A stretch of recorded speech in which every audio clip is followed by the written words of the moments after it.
प्रभु का धन्यवाद हो कि प्रभु ने फिर नए दिन को दिया है और हम सब मिल करके आज फिर से एक नए वचन के द्वारा हम लोग सीखेंगे।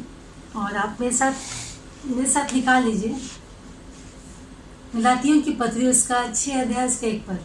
गलातियों की पत्री उसका 6 अध्याय उसका 1 पद इस प्रकार लिखा हुआ है,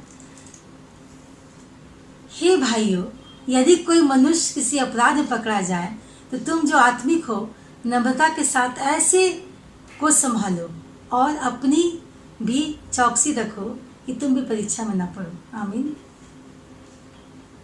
इस वचन से हमें स्पष्ट हो रहा है कि यहाँ पर ये वचन जो है व्यवहारिक बातों की यहाँ पर चर्चा की गई है। जी हाँ, यानी एक मसीही जो एक पाप करते पकड़ा गया या पाप के द्वारा पकड़ा गया, यहाँ पर हम देखते हैं अर्थात यहाँ पर कोई पाप से दूर भाग रहा है और कोई है जो पाप उससे दूर भाग रहा है। यहाँ पर 2 तरह की बातों को हम देखते हैं। यहाँ पर एक तो कोई पाप से बच रहा है, कोई पाप से दूर भाग रहा है, पाप लेकिन उससे तेजी से उससे तेज भाग रहा है और दौड़कर उससे पाप पकड़ लेता है। जी हाँ, यहाँ पर 2 बातों को यहाँ दर्शाया जा रहा है। एक तो पहला तो क्या है कि हम पाप से बचते हैं, पाप से भागते हैं, लेकिन पाप हमें दौड़कर पकड़ लेता है। अर्थात ऐसे बारे में बताया जा रहा है कि तो पाप के द्वारा पकड़ा गया या पाप से दूर भाग रहे हैं। तो हम देखते हैं किस प्रकार इसको दर्शाया गया है। यूहन्ना का पुस्तक और इसका 8 अध्याय इसका 3 से 5 में क्या लिखा हुआ है। तब शास्त्री और फरीसी एक स्त्री को ले आए जो व्यभिचार में पकड़ी गई थी। जी हाँ, आप ध्यान से सुनिए। और उसको बीच में खड़ा करके यीशु से कहा, हे गुरु, यह स्त्री व्यभिचार करते पकड़ी गई है। जी। व्यवस्था में मूसा ने हमें आज्ञा दी है कि ऐसी स्त्रियों पर पथरवाह करें। अतः तू इस स्त्री के विषय में क्या कहता है? आमीन। देखिए यहाँ पर एक स्त्री के विषय में लिखा गया जो व्यभिचार करते पकड़ी गई है। जी हाँ, और यहाँ पर व्यवस्था की बातों को यहाँ पर याद दिलाया जा रहा है कि व्यवस्था में इस तरह के पाप के विषय में क्या लिखा है। हम दूसरा देखते हैं प्रेरितों का काम उसका 21 अध्याय उसका 27 से 29 पर। जब वे 7 दिन पूरे होने पर थे, हाँ, तो आसिया के यहूदियों ने पौलुस को मंदिर में देखकर सब लोगों को उकसाया। जी हाँ, और यूं चिल्लाकर उसको पकड़ लिया, जी, हे इस्राएलियों, सहायता करो। यह वही मनुष्य है जो लोगों के और व्यवस्था के और इस स्थान के विरोध में हर जगह सब लोगों को सिखाता है, यहाँ तक कि यूनानियों को भी मंदिर में लाकर उसने इस पवित्र स्थान को अपवित्र किया है। यहाँ पर दूसरे देखिए ये भी पकड़ा है, पौलुस को भी पकड़ा गया है, लेकिन यहाँ पर इसको क्यों पकड़ा गया है? क्योंकि ये व्यवस्था की बातों को लेकर के ये मंदिर में प्रवेश कर रहा था, अर्थात व्यवस्था की बातों को लेकर के रहता था। पहले तो हम लोग देखा कि किस प्रकार एक व्यभिचारी स्त्री को पकड़ा गया और इसे इसलिए पकड़ा गया क्योंकि ये व्यवस्था की बातों के द्वारा ये व्यवस्था की बातों को लेकर के ये मंदिर में प्रवेश कर रहा था।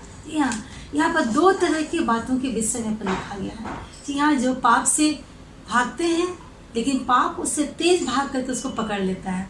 तो यहाँ पर गलातियों के पत्र इसका 5 अध्याय हम 16 पद पढ़ते हैं तो हमें पाते हैं कि क्या लिखा हुआ है। गलाती 5 का 16।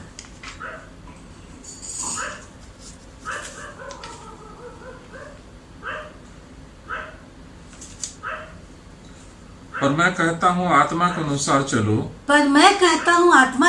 चलो, तो तुम शरीर की लालसा किसी रीति से पूरी न करोगे। तो तुम शरीर की अभिलाषा या लालसा किसी रीति से पूरी ना करोगे। जी हाँ, अगर हम आत्मा में चलते हैं तो हम शरीर की लालसाओं को उससे हम अलग हो सकते हैं।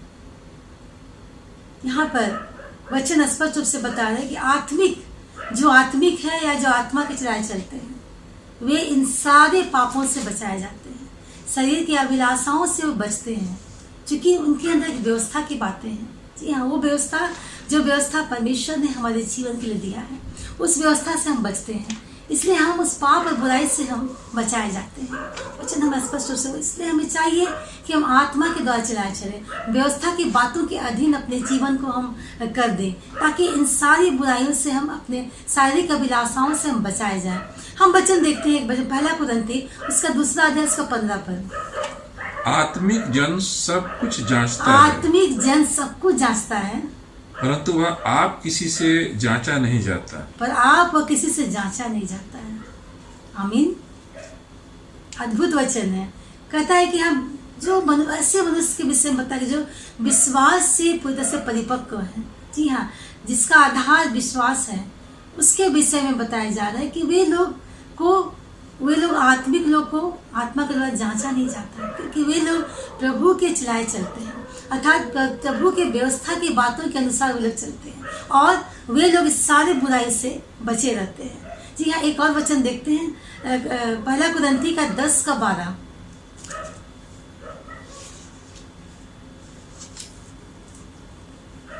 इसलिए जो समझता है मैं स्थिर जो हूँ, समझता है मैं स्थिर हूँ, वह चौकस रहे कि कहीं गिर न पड़े। आमीन। जी हाँ, यहाँ पर हम देखते हैं कितनी संवेदनशील बात है। जी हाँ, कितना संवेदनशील बात है। अगर हमको पता है कि हम आत्मा के चलाए चलते हैं, हम विश्वास में बहुत स्थिर हैं, हम और व्यवस्था की हर एक बातों को जानते हैं, फिर भी हमें हमेशा चौकस रहने की आवश्यकता है। हमेशा चौकस रहना है कि हम कहीं ऐसा तो नहीं है कि हम पाप में पड़ जाएं या हम गिरा दिए जाएं। इसलिए हमें इस समय इन बातों के द्वारा हमें अपने आप को संवेदनशीलता के द्वारा और कोमलता के द्वारा हमें हर कार्य को किया जाना चाहिए, बड़ी सोच समझ करके, ताकि कोई पाप से गिरने से बचाए जाए। जी हाँ, तो वचन हमें आज स्पष्ट रूप से कहता है कि ये जो बातें आज हमें गलातियों की पत्री उसका 6 अध्याय का 1 पद जो पौलुस प्रेरित के द्वारा लिखा गया है, उसमें स्पष्ट रूप से यही वचन बोल रहा है कि हे भाई, यदि कोई मनुष्य किसी अपराध में पकड़ा गया हो जाए तो तुम आत्मिक हो, नम्रता के साथ ऐसे लोगों को संभालो और अपनी भी चौकसी कर। जी हाँ, अगर आपको पता है कि ऐसे लोग हैं जो बुराई में हैं, पाप में हैं, तो प्लीज़ आप उसे उस जगह से उन्हें अलग करने की कोशिश करिए। कोशिश नहीं, आप अलग करिए वहाँ से, और आप भी बचिए।